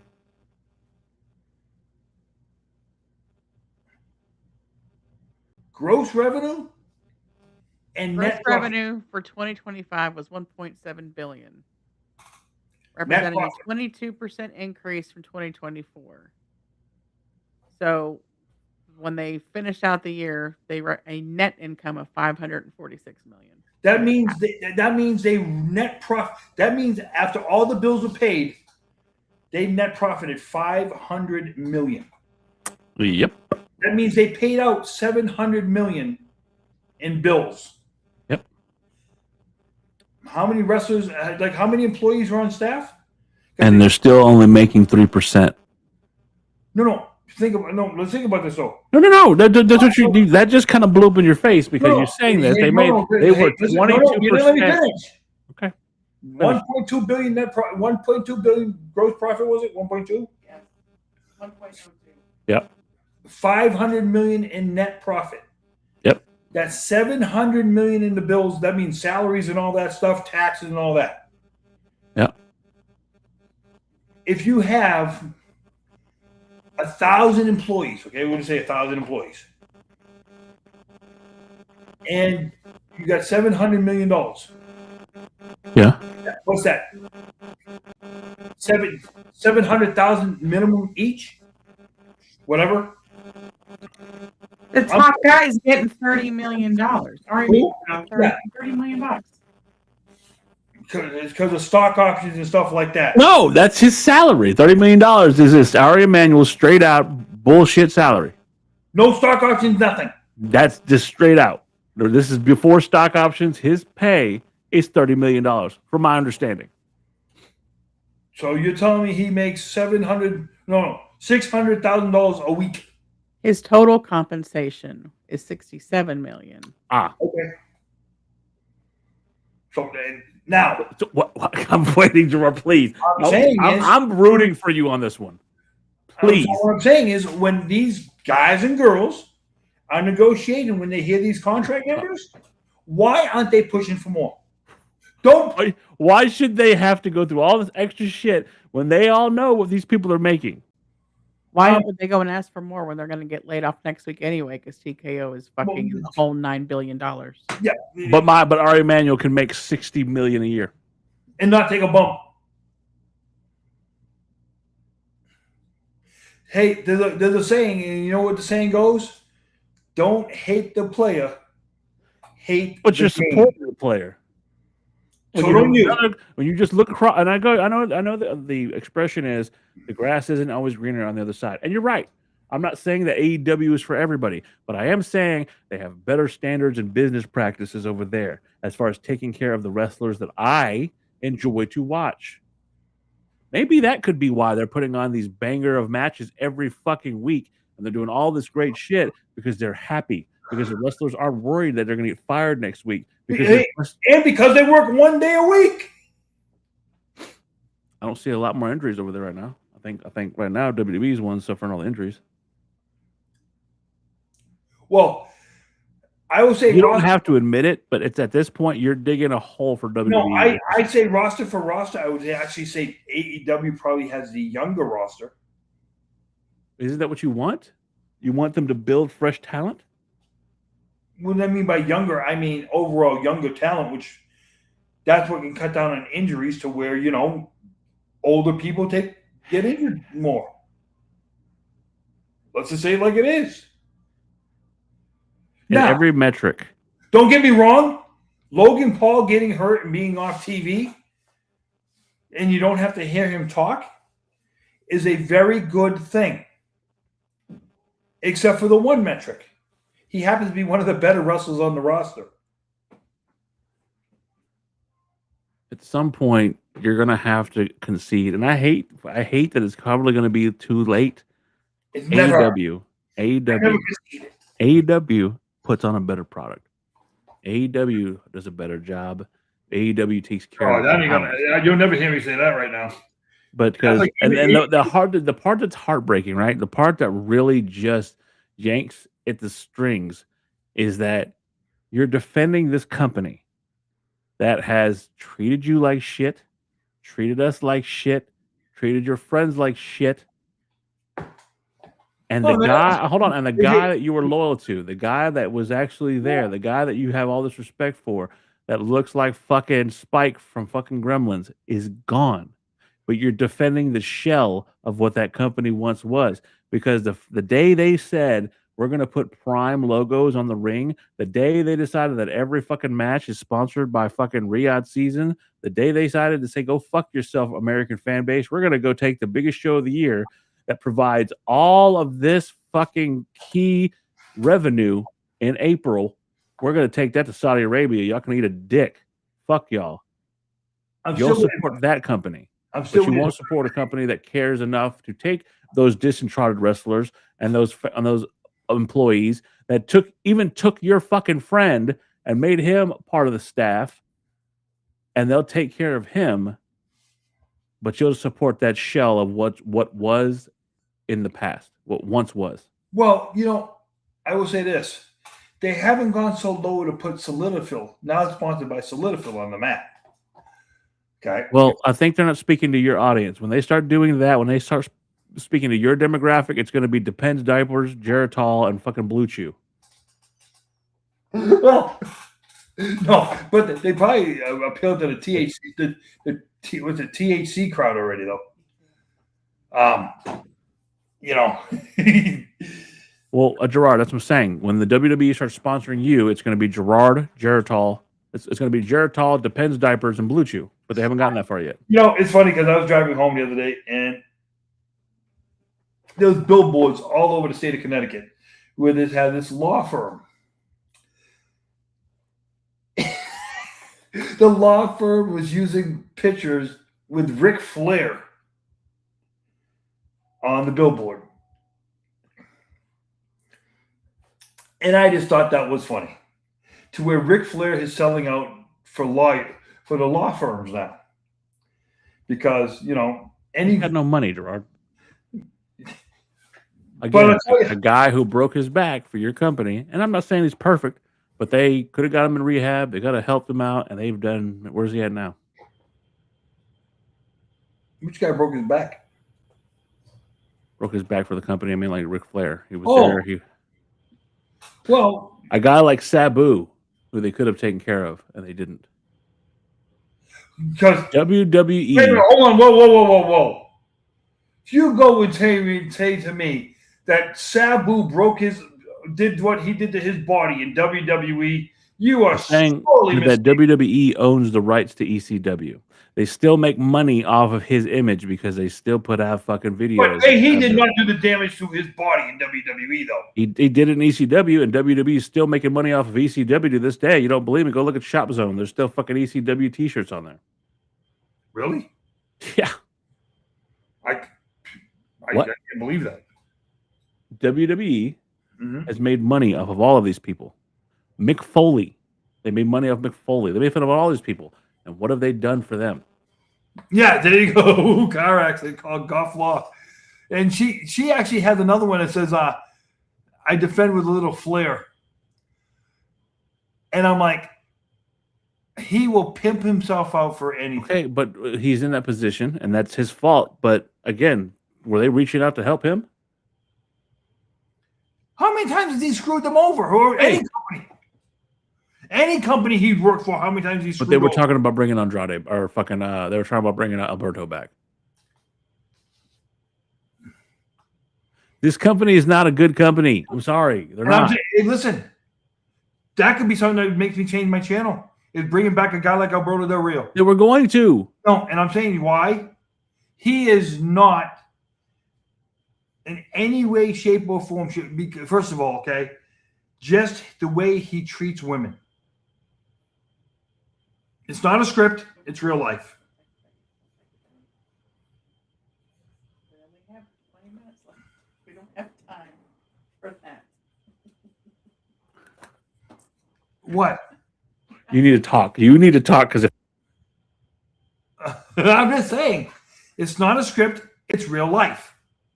Wait a minute. Why does Mick Foley walk with a limp? Sure, he wasn't forced to be thrown off the cage, but Let's talk about Mick Foley. Let's talk about Mick Foley being all elite. Let's not talk about WWE anymore. we already talked about that Women. earlier. I put that. We talked about that earlier. What he's on in the mic. Leland has a question. Let's answer Leland's question. You're right. Listen, and wasn't he told to never take a bump like that again? The match was great. Don't ever freaking do it again. Yeah, because that guy saying that just takes away everything he's ever done. Oh, ooh. Once again, another one. He did it for our enjoyment. But you know what? And I've said it to Dan. What they've done for our enjoyment to their body is not our problem at the end of the day. That's what they choose to do for a living. They got paid for a for profession. And I don't care what company you work for.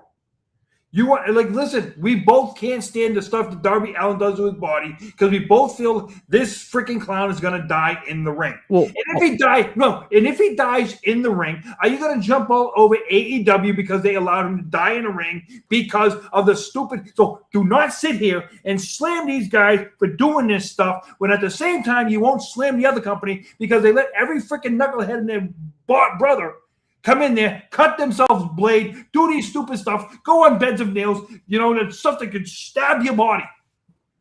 And in 30 years, we can have that conversation when Darby Allin's in a wheelchair. But he'll be dead, so he won't be in a wheelchair. That's fine. But right now, we're not dealing with the fact that the new company is potentially creating the same problems WWE has been creating for 40 years. Where we are is the fact that Ric Flair is whoring himself out to anybody who will pay him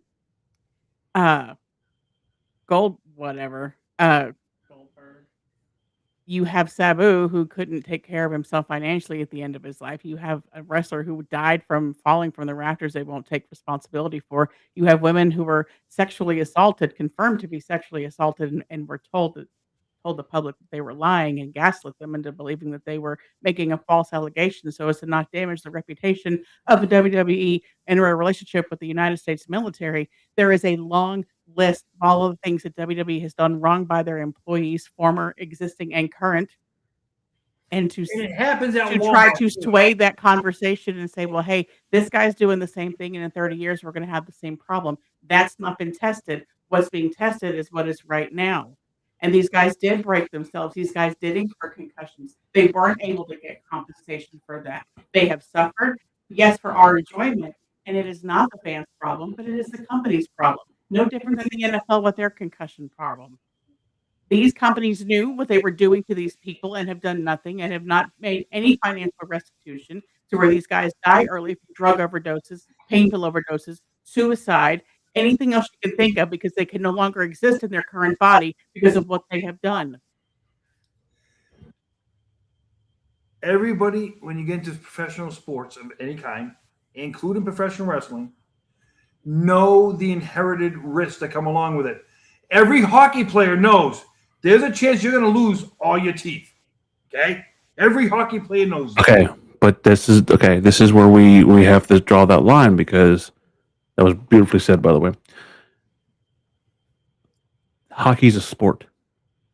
Baseball is a sport. At its core, as much as I consider wrestling a sport, it is performance. The outcomes are dictated. You know the sad part is what you just said, though? What? There's a rest period in sports. Okay. There's no rest period and that's great. Because it's live. There is look, when you have a broken arm, there's a way to fix it. When you have a concussion, there's a way to fix it. When you are when you're playing hockey, you're not playing to hurt yourself. You're playing to win a game as safely as possible. You want to win that game. When you are put in equipment to make you safe. We're talking about wrestlers. And again, your favorite guy of all time, Terry Bollea, has all the back problems because he did a move as You don't have back problems anymore. Okay, well, he had a back problem. As simple as a leg drop. It ruined his entire life physically. He made millions. He's the face of the sport. He will always be remembered as Hulk Hogan, brother. Well, he ruined his life for yours, mine, and his own fucking financial well-being. But he ruined his life doing a leg drop, Gerard. Wait a minute. Let's go to somebody a little bit closer to your home. We all know in professional wrestling, they're one move away from death or paralysis. One move. The wrong move at the wrong time, you're death or paralysis. And you're going to bring up Steve Austin. But that in the ring. That happened. It was a mistake. I don't believe in my heart of hearts Owen Hart put him in a tombstone position and thought he was going to give him a stinger that would fucking jeopardize his fucking life. God bless the fact that he was able to get up and walk away from that. He did. It changed his life forever. Yes. But at the end of the day, I'm saying a guy like Darren Drozdov, let's just go to him. Okay. One move. But this is something I'm saying is the inherited risk of doing the job you're doing. Yeah. Inherited risk. Okay. Now, I saw nobody complaining when Shawn Michaels flew out of the rafters at WrestleMania 12 for his Iron Man match against Bret Hart. And you know what? The rigger that did that one made sure it was absolutely safe. Vince McMahon went up there and checked that himself and came down it. Did he check the one that Owen was on? No. Did Russo check it? No. Did the rigger himself go up there and say, I don't completely trust this? Did Owen say, I really don't want to do this? Did Shawn say he did? Yeah, Shawn wanted to do it. He wanted the spectacle. So he had a choice. Owen did not. He was told, do it or don't do it. We'll see what happens. I'm just saying that the inherited risk that you take when you sign up for any kind of sport. I'm going to tell you, Gerard, I want you to go up 20 feet. I want you to go up in this thing that's not trusted. We don't know if it's going to work. It might not work. You might fall to your fucking death, but you're going to do it. But if you don't do it, you know, just like I told my son, if you don't stab me in the chest to take my company, I'm going to have to take that into consideration. So we know that we have history of him being this way. If you don't do what he wants you to do, it might come back up in a decision he makes later. He was a piece of shit. Whether you look, two things can be true, like she said earlier. He could have been the reason why I had an amazing childhood because of wrestling. I have a tattoo of the man on my fucking calf because he is responsible for the happiest moments of my childhood with my father and us bonding over wrestling. When me and my father didn't get along for many years, it was wrestling that brought us together. And he can be a piece of shit that sexually harassed plenty of women, that put shit under the rug, that ruined people's lives, that fucking did hostile takeovers, that did all these horrible fucking things. And now you cannot blame a company that's basically still in its infancy for the problems that WWE's had. If all you have to tell me is that they allowed Darby Allin to do stupid shit, you got a long way to go before you put. Whoa. It's not just him, though. Okay, so you know the difference is the wrestlers the wrestlers are putting themselves in danger with, like you said, spikes of nails and shit like that. You said it yourself right there when you were defending WWE. You make a choice. It's risk to reward. That's what you're saying, right? But if that's all you've got up to this point is the wrestlers are making those decisions. Wait a minute. Whoa, and I'm going to put it. I know. Here's another way of putting it. Okay. How many internet journalists, newspaper columnists want to see one company fail where most of the time they don't even blink at the other company just because who owns it? Okay, we'll put it out there. The Thurstons, the Meltzlers, the Bix and Spans. Fuck, I love Jim Cornette, but the Jim Cornette, every one of them don't mean fuck all to me in my opinion. I make my own opinion. Mushnicks. I make my own fucking opinion. That's why you and I get along. We may not always agree on shit, but we agree on that shit. Those motherfuckers will never influence my decision. Ever. I'll listen to what they have to say. I'll respect their position as far as journalism, but I will do and say and feel the way I want to fucking feel. And the day that someone decides they're going to tell me what to do is going to be a long day for them. But 8 years, one company's been in business 8 years or so. And in 8 years, you're going to tell me not one incident has happened in this company to where you can say, hey, we need to start looking at this. Everything in that company is on the up and up. But they're still there. Darby Allin is still there. I'm saying it's professional wrestling, okay? It's carny. You can't tell me that's why we're here. We call it out, and I have called it out time and time again that drowning somebody in a fucking fish tank is stupid. I'm not going to say the thing with the needles, the thing with the needles in there. Yeah, it's very intense, and I'm not a fan of it. It is putting a hypodermic needle through someone's fucking mouth and in their chin or in their fucking jaw is fucking disturbing to me. But they've done it. No one's been seriously injured from it. No one's come back and said, hey. Take everything we just talked about and put it now with WWE. Where would the media be if it was them doing it? Remember, the worst thing I ever saw. You're switching, you're moving the goalpost again because we're talking about a company in WWE that literally looked past safety protocols, which killed a man.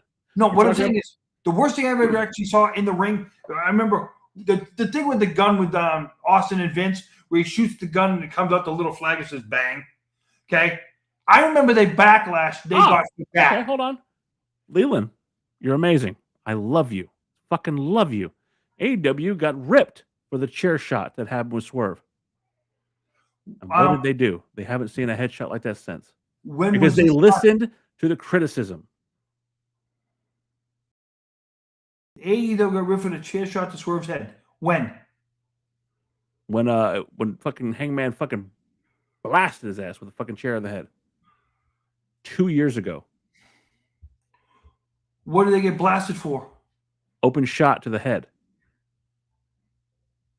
All the Mick Foley and The Rock. Why? Because let me guess. It was a racial thing, right? No. Because don't fucking twist this.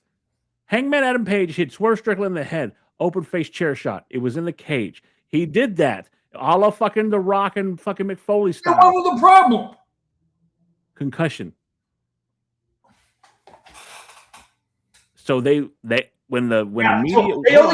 they only care about concussions when it's convenient. No, I'll tell you this right now. AEW, like this is where you should be happy. The company you hate was getting fucking ripped apart because they made a choice to do that. They did that. They made a choice, and those guys agreed to do it, and they did it. They hit each other, hit him in the fucking head with a chair. So when the media came out and said they did this, they did it, AEW said, you know what? You're right. We made a mistake. We took it too far. We're not going to, and we haven't seen it since. But putting a table on fire and going through a table that's on fire, even though it was the worst fired table I've ever saw in my life. So your boy Mick Foley and Edge did the same fucking spot. What I'm saying is the fact of don't criticize my company. The stuff that used to be accepted 25 years ago, we all know does not get accepted today. It wasn't 25 years ago. Mick Foley versus Edge at WrestleMania was not 25 years ago. It feels like it was that long ago. Jesus fucking. Look it up. I'm going to guess it's at least 20 years ago. I'm going to throw something at him. It might be 20 years ago. We'll see. I'm saying is the fact of, like I said, it was the worst table spot I've seen in a long time. Okay, but you're not hearing about injuries coming out of AEW the way you're hearing about injuries coming out of WWE and haven't. Are they even drug tested? Are you going to reach that far back that you're going for drug testing now? The fact of the matter is there. WWE has a checkered fucking past. It's dark. It's seedy. Women have been violated. Things have happened in WWE that have not happened in AEW. And granted, you're right. It's only been 8 years. You never know what's going to happen. You know what? Maybe fucking Tony Khan's got a whole fucking parade of shit we don't know about. But right now, in 2026, that guy who you just the only thing that could be keeping Tony Khan clean is his affiliation with the NFL, because they don't want that shit coming back. So then you're talking about a guy who has to be bulletproof because of his affiliation. Oh, Leland, you are the fucking Leland. I love you, brother. You just fucking just. They had that fireproof gel that they all wear when they're doing this. Yeah, okay. Give me a break. They had fluid. Not fire. Oh, so you're telling me they stopped, put the fireproof gel on 25 minutes into the match? They put it on before the match. 25 minutes before the match? Oh, it can't sweat off, right? It's the way sunscreen works. It stays on. Does your sunscreen only work 10 minutes, Gerard? When you go out and you know what? When you get really animated, you tend to get the brother love look. I don't know if you're wearing enough sunscreen. I do worry about it. There's hot lights in that studio of yours. I mean, hey, listen. The facts are the facts. I can turn into a lobster real quick. You get fucking look.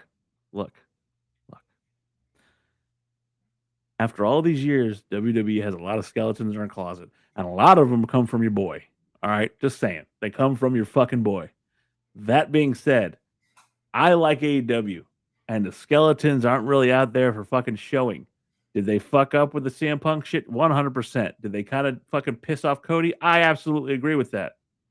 But other than that, you find me one controversy that's going to court right now, whether it be selling a company or, and you and I are in agreement on this other one, ruining a woman's life whose the structure and the facility wasn't up to code as it was up there.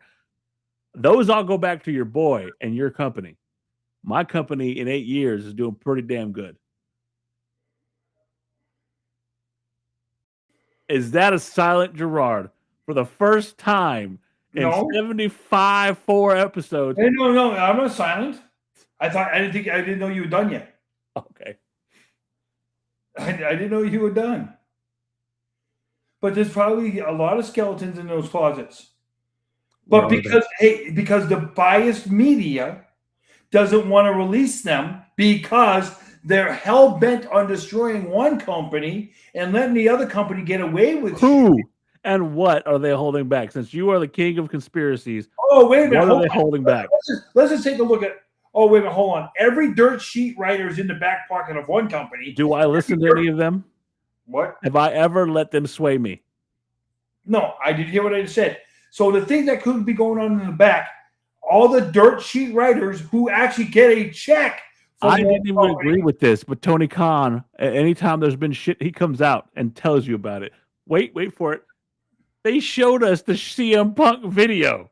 Stupidest thing he could have done. They showed it. They thought the public backlash was going to be the opposite of what it was. No. He's come out and said he thought it was the right thing to do. And it wasn't. Stupid. It was wrong. Oh, no, it was horrible. It was dumb, but he did it. And hold on. Transparency. Hey, wait a minute. Hold on. No. That's bullshit. He didn't release it because of transparency. He released it before the people who worked at that building or something like that released it. Yeah. And he got ahead of it.